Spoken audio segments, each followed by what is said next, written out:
Et non, c'était pas une vraie pause déjeuner. Si tu as passé ton temps à parler avec tes collègues de travail ou si tu as passé ton temps à regarder tes mails, tu n'as pas pris ta pause. Bonjour à tous et bienvenue dans cet nouvel épisode, donc le premier de 2025, sur notre énergie. Comment retrouver notre énergie? Pourquoi on manque d'énergie? Pourquoi tout le monde est fatigué? C'est incroyable. À chaque fois que je rencontre quelqu'un, cette personne est fatiguée. Quand je ouvre la caméra dans mes coachings et je parle avec mes clientes, elles sont toutes fatiguées. On travaille ensemble en coaching individuel, mais je voulais quand même faire cette vidéo. Je voulais faire cette vidéo pour que le maximum de femmes elles puissent regarder, écouter ça. Je sais que vous pensez maintenant que cet état de fatigue est normal, mais ce n'est pas normal. Ce n'est pas normal de ne pas avoir d'énergie, ce n'est pas normal de ne pas dormir assez. D'ailleurs, sur le sommeil, j'avais fait une vidéo. Tout ça n'est pas normal. Donc, je veux qu'on retrouve notre énergie pour 2025. En 2025, la fatigue est devenue un mal commun. Notre mode de vie, souvent rythmé par la performance et l'hyperconnexion, nous épuise physiquement et mentalement. Donc, comprendre les raisons de cette fatigue est essentiel pour retrouver la vitalité. Donc, on va commencer en parlant des raisons pour lesquelles tu manques cruellement d'énergie. Et ensuite, on va parler de comment retrouver l'énergie. Mais tout d'abord, je pense que c'est important d'identifier les causes parce que je sais qu'il y a des choses que vous faites systématiquement, mais que vous ne comprenez pas, que ça vous prend énormément d'énergie. Même parfois des choses que vous pensez qui vous donnent de l'énergie, en vérité, ils sont en train de vous enlever de l'énergie. Le travail et la surcharge professionnelle. Travailler sans relâche, enchaîner les réunions, répondre aux mails pendant la pause déjeuner, tout cela puise dans nos réserves d'énergie. En fait, il faut comprendre que nous avons un équilibre entre le donner et le recevoir dans tout ce qu'on fait, y compris dans notre énergie. Donc, si tu donnes de l'énergie, si tu épuises de l'énergie en quelque chose, il faut à un moment donné se recharger et faire des choses qui nous donnent de l'énergie. Donc, quand tu travailles, tu perds beaucoup d'énergie, même si ton travail te plaît, même si ton travail n'est pas un travail physique, tu es en train de dépenser énormément d'énergie. Le problème, c'est que notre cerveau a besoin de vrais moments de déconnexion pour se régénérer pleinement. La pression constante de devoir être productive, performante, rapide, crée une fatigue mentale chronique. Souvent même lorsque l'on pense se reposer, l'esprit reste sollicité. Il est donc essentiel de rétablir des limites claires entre le travail et les moments de repos. Et je sais que la plupart d'entre vous, ils ont ce problème. Quand j'ai dit au début, vous êtes en pause déjeuner avec vos collègues et ce n'est pas une vraie pause déjeuner parce que vous êtes en train de parler de travail. Donc, ce moment dans lequel tu es censé te recharger, tu n'es pas en train de profiter de cette recharge d'énergie. Tu es en train de t'épuiser encore et en plus de perturber ton énergie parce que ta digestion, excusez-moi, parce que quand tu manges en parlant, tu sais très bien que l'énergie, que l'alimentation, que la digestion, elle ne va pas être optimale. Deuxième raison pour laquelle tu n'as pas d'énergie, la charge mentale et le sens des responsabilités. Le fameux « je dois », il faut que. Alors, non, tu ne dois rien et il faut que rien.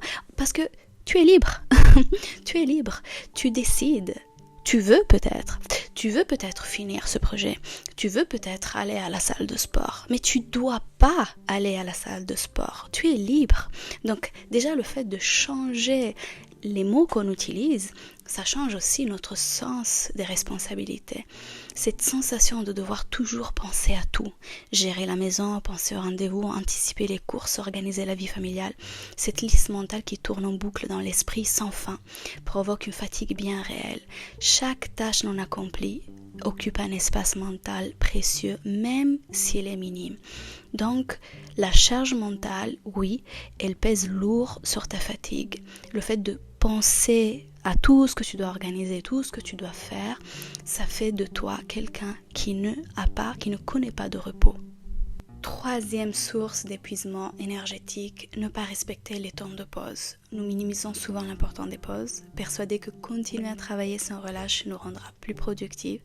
Pourtant, le cerveau a des cycles naturels de concentration. Travailler sans interruption diminue la qualité de nos performances et favorise l'épuisement. Une vraie pause signifie s'éloigner des écrans, respirer, bouger, pas juste changer de tâche, ok? Et surtout, ne pas parler avec les collègues en pause déjeuner. De travail, surtout de travail.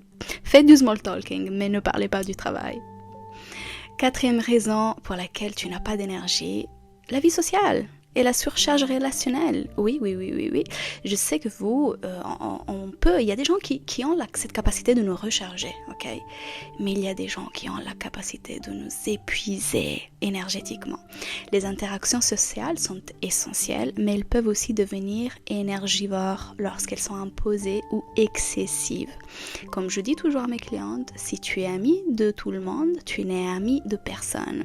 Se forcer à participer à des événements, entretenir des relations superficielles peut créer une fatigue émotionnelle. Il est essentiel de préserver des moments pour soi et d'apprendre à dire non sans culpabiliser. Et surtout, apprendre aussi parfois à s'isoler.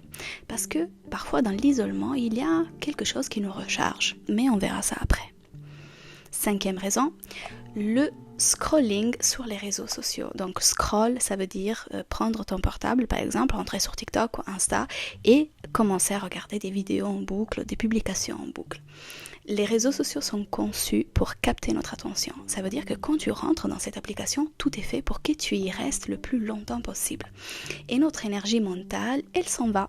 Scroller sans fin provoque une surcharge d'informations souvent inutiles qui épuisent ton esprit. Chaque vidéo, chaque image mobilise une partie de notre concentration, même si cela semble anodin. Cette stimulation constante empêche notre cerveau de vraiment se reposer. En plus, il y a les dangers des écrans bleus. C'est quelque chose dont j'ai déjà parlé, j'en parle souvent, surtout sur Insta paradoxalement.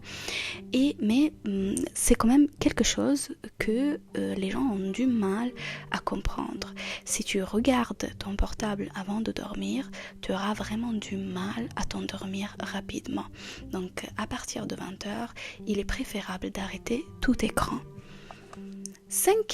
Sixième raison pour laquelle tu n'as pas d'énergie, et je sais que ça va te surprendre, ce sont les voyages.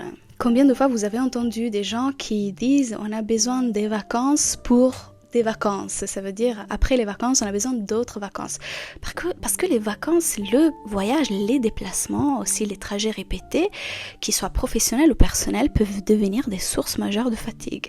Le stress des transports bondés par exemple, les embouteillages, les retards, mais même l'organisation d'un voyage pour des vacances, ce temps passé en mouvement, même assis, sollicite l'attention et la patience, de ressources mentales importantes. Donc oui, parfois quand tu pars en voyage, au final, il te faut plusieurs jours avant de te reprendre. Moi, quand j'étais dans le salariat, je sais que je m'organisais toujours pour avoir 3 jours au moins avant de rentrer au travail où j'étais chez moi. Donc oui, je ne profitais pas de 15 jours par exemple de vacances entiers.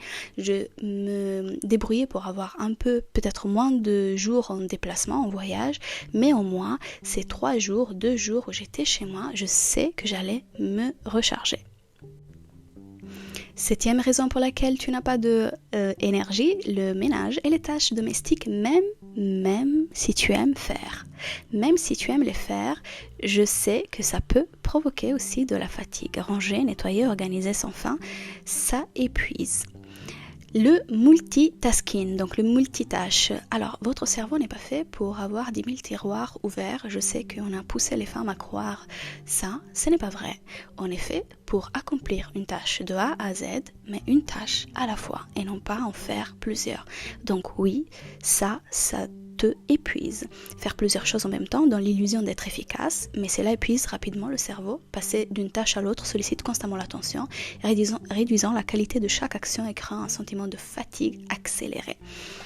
Neuvième raison, la procrastination. Remettre au lendemain ne libère pas l'esprit, au contraire, ça va encombrer encore plus l'esprit. Par exemple, je veux faire la vaisselle, mais la vaisselle, je dis je vais la faire demain matin, après demain matin j'ai pas le temps. Et tout le temps que je me dis je vais faire une telle chose, je vais la remettre au lendemain, cela puise mon énergie. Donc plus on procrastine, plus l'énergie mentale est mobilisée pour y penser. Il faut comprendre que ton cerveau, il est fait pour avoir en tête toujours les tâches non accomplies. Parce que ton cerveau, il est programmé pour accomplir des tâches de A à Z. Donc tout ce que tu ne fais pas, ça va rester.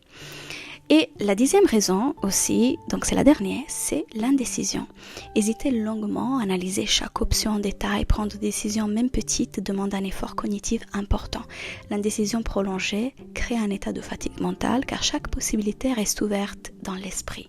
Et maintenant que tu sais où est-ce que ton énergie elle s'épuise, je veux te donner la clé et ce qu'il faut faire en 2025 pour que tu puisses enfin retrouver ton énergie.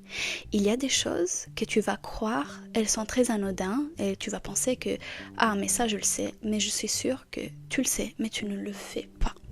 Alors on va commencer par ce qui te donne de l'énergie, le mouvement. Pratiquer une activité physique agréable, quelque chose qui nous plaît. Si tu t'inscris à un cours, à un sport qui devient un poids à un moment donné, ça va jamais te libérer de l'énergie, ça va jamais générer de l'énergie. Par exemple, marcher, la course, la danse, le mouvement active la circulation de l'énergie et libère les tensions accumulées. Donc, par exemple, avant de commencer le travail, tu pourrais sortir et marcher 20 minutes. Et donc, j'insiste, il faut vraiment que ce soit quelque chose que vous aimez faire, pas quelque chose qui est perçu comme une tâche, comme quelque chose, une corvée, quelque chose qu'il faut faire. Non, c'est quelque chose que je veux faire parce que ça me fait du bien. Deuxième, les spas et les massages. Je vous assure que ce n'est pas un luxe, c'est un essentiel. Il faut vraiment prévoir un budget pour les massages, le spa, pour que on prend soin de toi. Les massages libèrent les tensions physiques et émotionnelles, tandis que les bains chauds apaisent le système nerveux. Par exemple, vous pouvez avoir des abonnements pour pas très cher en plus. Moi je sais, par exemple, en Île-de-France, c'est très facile de trouver des instituts avec des abonnements assez raisonnables et vous, une fois par mois, vous savez que vous avez votre rendez-vous pour vous faire masser. Et vous allez voir, ça va recharger votre énergie. Le troisième point, c'est rester en nature. Donc, marcher pieds nus dans l'herbe, écouter le bruit de la forêt. La nature ressource profondément et aide à décharger les énergies stagnantes. Donc oui, la nature, c'est ton allié, surtout si tu es une femme. On va pas oublier que la nature est une énergie féminine. Quatrième source d'énergie, ça va être votre alimentation. Privilégiez des aliments riches en nutriments, évitez les aliments transformés, la surconsommation de sucre. Une alimentation est source directe d'énergie. D'ailleurs, c'est la principale source d'énergie de notre corps. Okay? Ce qui peut te recharger en énergie, c'est aussi avoir une maison minimaliste. Désencombrer son espace de vie libère l'esprit. Un environnement épuré favorise un mental plus calme et allégé. Moi, j'insiste souvent sur ça. Faites du decluttering. Et la prochaine source d'énergie, c'est la méditation. La méditation, je sais que vous allez me dire, oui, mais moi je le sais, oui, mais pourquoi tu ne le fais pas? Pourquoi 5 minutes, 2 minutes de silence? Et la méditation, c'est pas ne penser à rien, mais c'est plutôt maîtriser cette pensée pour que ces pensées, elles ne deviennent pas trop importantes par rapport au reste, ok? Donc, intégrer des moments de silence, de respiration, de méditation. Ces pauses sont essentielles au rééquilibrage du système nerveux. La prochaine source d'énergie, c'est pour les femmes, respecter son cycle. Adapter son rythme selon la phase du cycle menstruel, moment d'activité intense, phase de repos plus profond. Les pauses, les vraies pauses. Il faut s'organiser pour avoir des pauses quotidiennes, des pauses hebdomadaires et des pauses mensuelles. Et tout ça en fonction aussi de notre cycle. Ok, et les vraies pauses, comme je dis et j'insiste sur ça, dans une vraie pause, tu n'es pas sur ton portable en train de scroll. Tu n'es pas en train de parler de travail avec quelqu'un. Tu n'es pas en train de lire tes mails. Dans une vraie pause, peut-être que tu es en train de marcher, peut-être que tu es au milieu du parc en train de penser à rien, juste te promener. Ça, c'est une vraie pause, ok? La prochaine source d'énergie, c'est celle plus basique, le sommeil. Tu peux pas décider à quelle heure tu vas te réveiller peut-être, mais tu peux décider à quelle heure tu vas te coucher. Donc, prioriser le sommeil réparateur, éviter les écrans avant de dormir, créer un rituel de coucher apaisant, ça va t'apporter plein d'énergie. La prochaine source d'énergie, ce sont les thermes et les bains chauds. Si vous me suivez sur Instagram, vous savez que j'aime beaucoup les thermes et j'ai remarqué, c'est vraiment quelque chose qui me recharge. L'eau chaude a un effet relaxant profond sur le corps, sur notre esprit. Et l'important c'est, la dernière fois où j'ai fait des thermes, j'étais un peu déçue parce qu'il y avait vraiment beaucoup du monde et j'ai pas eu l'impression que je me suis reposée. Donc j'essaye maintenant de choisir en fait des endroits peut-être un peu moins fréquentés, mais ça reste quand même une de mes sources préférées d'énergie. Et la dernière, c'est réduire la caféine et limiter la consommation de café et autres stimulants qui épuisent les glandes surrénales sur le long terme. Ben oui, parce que vous buvez du café, vous pensez que vous êtes en train de recharger votre énergie. Oui, sur le moment, ça vous booste. Par contre, sur le long terme, ça va épuiser vos glandes surrénales et créer peut-être aussi des problèmes hormonaux divers sur vos hormones féminines. Vous savez que votre corps de femme n'aime pas, il y a certains moments du cycle où il n'aime pas trop la caféine. Donc j'espère que vous allez dorénavant penser à votre équilibre énergétique et vous allez penser à ce que vous devez faire pour acquérir de l'énergie et ce qui vous épuise en termes d'énergie. Et donc équilibrer toujours entre le donner et le recevoir. J'espère que cette vidéo va vous accompagner pour 2025 et que tout le monde puisse retrouver enfin son énergie en 2025. On a besoin de vous. En tant que collective, on a besoin l'un des autres. On a besoin que tout le monde puisse être en forme, puisse avoir de l'énergie, puisse avoir un cerveau stimulé et stimulant.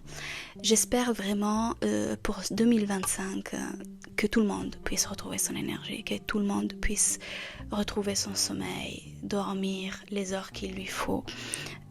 Et j'espère pouvoir vous revoir pour le prochain épisode de mon podcast. C'est le moment de Glow. Merci de m'avoir écouté.